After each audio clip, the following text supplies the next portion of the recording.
सदगुरुदेव की जय। भजन कर बीती जात घड़ी।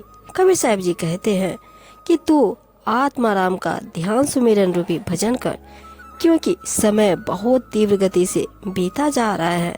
कबीर साहब जी अपने शाखी में कहते हैं, गर्भवास में भगत कबूले रक्षा आन करी, भजन तुम्हारा करब हम साहेब पक्का कॉल करी।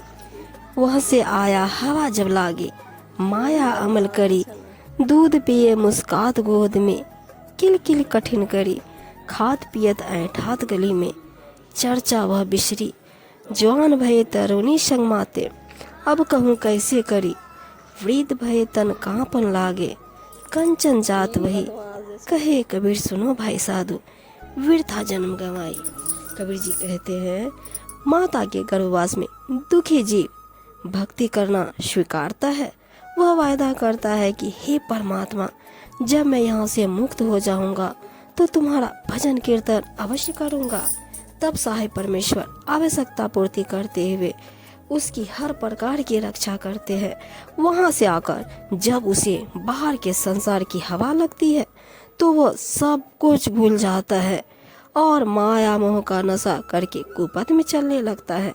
शिशु रूप में वह माँ की गोद में दूध पीते हुए मुस्कुराता तथा जोर से किलकारी मारता है। जब वह बड़ा होकर किशोरावस्था में आता है तो खाता पीता है, ऐंठता है, गली में चलता है और आवारा घूमता फिरता है। फिर वह सारी बात भूल जाता है। पूरा जवान होने पर वह तरुणी युवती के साथ मतवाला हो जाता है।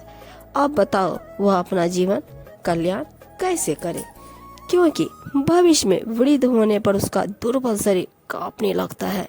उसका सोना जैसा शरीर बहता बीतता जाता है। सदगुरु कबीर साहब जी कहते हैं कि सुनो भाई साधु, इस प्रकार जीव का दुर्लभ मनुष्य जीवन व्यर्थ चला जाता है। इस दुर्लभ स्वस्थ युवावस्था ही भजन साधना के योग्य है। इसे आलस प्रमाद में नहीं गंवाना चाहिए।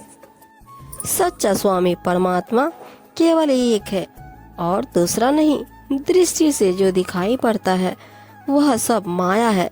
सत रज तम त्रैगुण युक्त यह काल माया का सब प्रपंच नष्ट हो जाएगा। यहाँ जो दिखता है वह स्थिर नहीं रह पाएगा। शरीर, स्थान और लोकादि यहाँ कुछ भी स्थिर नहीं रहेगा, किंतु नित्य शाश्वत आदि परमात्मा स्थिर रहेगा। उसका अंत नहीं होता है। कबीर साहब जी कहते हैं कि एक ही सर्वक स्वामी सब में भरपूर है, मैं उसकी बंदगी करता हूँ।